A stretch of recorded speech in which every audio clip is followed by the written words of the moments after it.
Jeunesse et MLM. Qu'est-ce que ça peut bien vouloir dire? De plus en plus de gens se posent des questions sur ce phénomène, ce modèle économique qu'on appelle le MLM.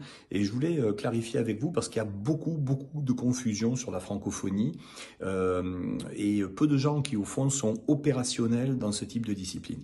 En réalité, vous avez une industrie, un secteur d'activité, une manière de faire du commerce qui s'appelle le marketing de réseau. Le marketing de réseau, ça fait 150 ans que ça existe. Et à l'intérieur du marketing de réseau, vous avez trois grandes disciplines qui sont techniquement des choses extrêmement différentes et sur lesquelles il y a beaucoup, là aussi, de confusion. Première discipline, la vente directe. Cette manière de pouvoir en fait aller directement du producteur au consommateur en gommant les intermédiaires. Et souvent en France, la vente directe, eh bien c'est grosso modo 90% de la compréhension de ce qu'est le marketing de réseau. On assimile le marketing de réseau à la vente directe, alors que ça n'est qu'une composante.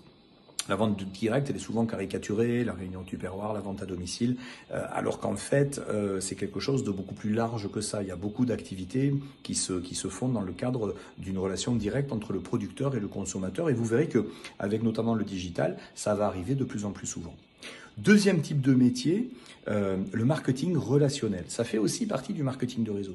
Et ça, c'est beaucoup plus large, parce qu'autant la vente, ça concerne pas forcément tout le monde. Il y a plein de gens qui diront qu'ils aiment pas la vente. En plus, c'est très français. On a une sorte d'aversion vis-à-vis des vendeurs. C'est difficile, mais c'est comme ça, parce qu'on est, de près ou de loin, on est tous des vendeurs de quelque chose. Hein. Vous essayez de vous faire recruter, eh bien, vous êtes en train de vous vendre quelque part. Donc, la vente, c'est quelque chose de beaucoup plus sain que les images arrêtées, les idées reçues que parfois les gens en ont.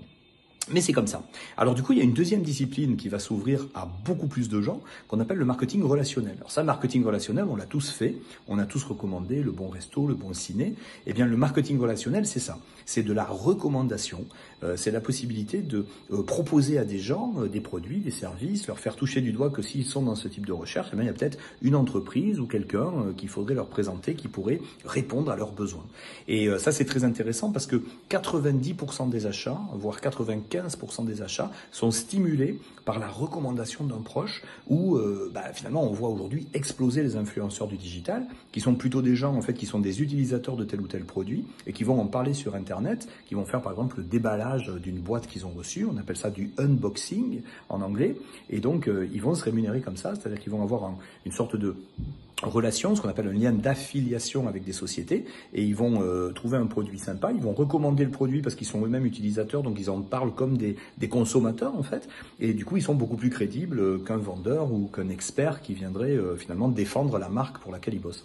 Et du coup ils vont toucher une commission d'affiliation, un petit peu comme si vous aviez, je sais pas moi, le digestif offert chaque fois que vous recommandez un resto à un proche. Donc ça c'est le marketing relationnel. Et bien sûr le marketing relationnel, avec le digital, c'est en train de prendre des proportions incroyables puisque grâce à Facebook, LinkedIn, les réseaux sociaux, TikTok, Instagram, vous êtes techniquement en contact avec le monde entier. Donc ça devient très simple de faire de la recommandation rémunérée sur Internet.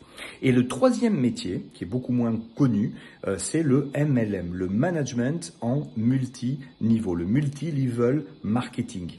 Donc ça, c'est quelque chose d'extrêmement intéressant parce qu'ici, on va plutôt faire appel au métier du recrutement, au métier de l'accompagnement, du coaching, de l'animation, au leadership au sens large, au management, le fait d'organiser des équipes commerciales ou d'organiser des équipes finalement d'essaimer des succursales en quelque sorte, peut-être dans différents pays, peut-être dans différents secteurs d'activité, finalement d'avoir un réseau général qui va pouvoir partir de vous et du coup vous allez pouvoir devenir un recruteur et vous allez pouvoir animer les réseaux par, on va dire, niveau successif.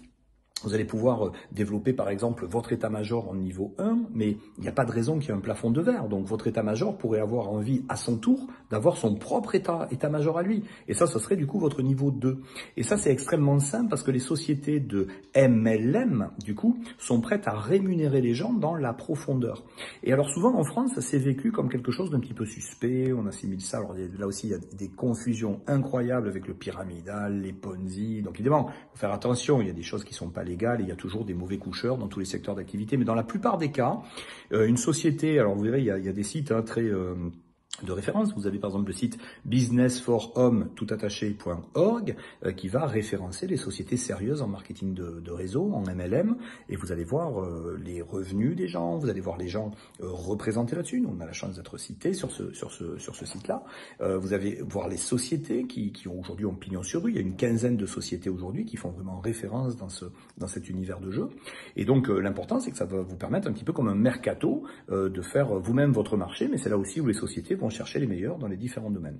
Donc le MLM, c'est quelque chose aujourd'hui de très structuré, de très organisé. C'est une industrie qui pèse à peu près 200 milliards de chiffre d'affaires annuel, 100 millions de personnes impliquées dans le monde.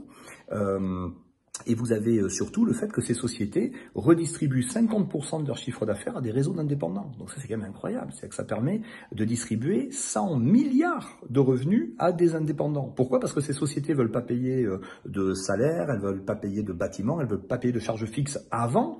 Elles payent par contre royalement les gens après. C'est-à-dire que l'idée, c'est de la méritocratie. Je veux aider ces sociétés à se développer, eh bien, je vais m'impliquer dans mon territoire, dans mon pays, pour peut-être faire connaître la marque. Et ce MLM, pourquoi il est intéressant, le côté multiniveau, c'est parce que si, par exemple, vous recrutez des jeunes dans le métier, et que on a besoin de les former, eh bien, du coup, cette société va vous dire, OK, si vous vous investissez, moi, je vais vous intéresser au développement de votre réseau sans limite dans la profondeur. Donc, voilà, avec des garde-fous, ça dépendra des plans de rémunération de chaque société. Et ça va être extrêmement puissant parce que sinon, eh bien, vous auriez tendance à vous arrêter d'aider les gens, parce que si vous commencez à aider quelqu'un à lui apprendre votre métier et que vous n'êtes pas sûr que la société va vous récompenser sur le développement de cette personne-là, eh bien vous allez vous dire mais j'ai pas d'intérêt à aider cette personne-là parce que je vais fabriquer mon concurrent. Donc là où les sociétés de MLM ont tout compris, c'est qu'elles vont intéresser les gens durablement pour la transmission de leur savoir-faire et ne pas avoir peur en quelque sorte de former ses concurrents, mais d'être sûr d'être en train de former ses partenaires en affaires et de pouvoir avoir des intérêts sur les résultats des gens. Autrement dit, plus je vais aider les gens à se développer, plus je vais aider les gens à devenir compétents et plus je vais pouvoir évidemment avoir un retour sur investissement qui ne va plus dépendre du temps que moi je peux passer au travail, mais qui va plutôt dépendre de la productivité de toute une équipe. Donc pour ceux d'entre vous qui ont une âme de manager, de leader, de coach, de formateur, de recruteur, ce type de mécanisme est extrêmement important. Cette vidéo est un peu longue, je m'en excuse, on pourrait parler des heures de ça parce qu'il y a beaucoup de confusion et beaucoup de nuances à vous partager. En tout cas, pour ceux d'entre vous qui veulent aller plus loin, je vous propose de cliquer. Vous découvrirez comment rentrer dans ce type de secteur d'activité le plus simplement du monde à partir de 30 € en 30 minutes. Vous pouvez déjà créer votre licence en partenariat avec une société comme Jeunesse notamment. On saura vous accompagner là-dessus puisqu'on est extrêmement spécialisé pour amener les gens au succès et vous serez à la fois totalement indépendant mais pas isolé parce que vous travaillerez avec une équipe qui a à cœur de vous amener vers votre résultat. On se revoit là-bas, de l'autre côté, je vous laisse cliquer.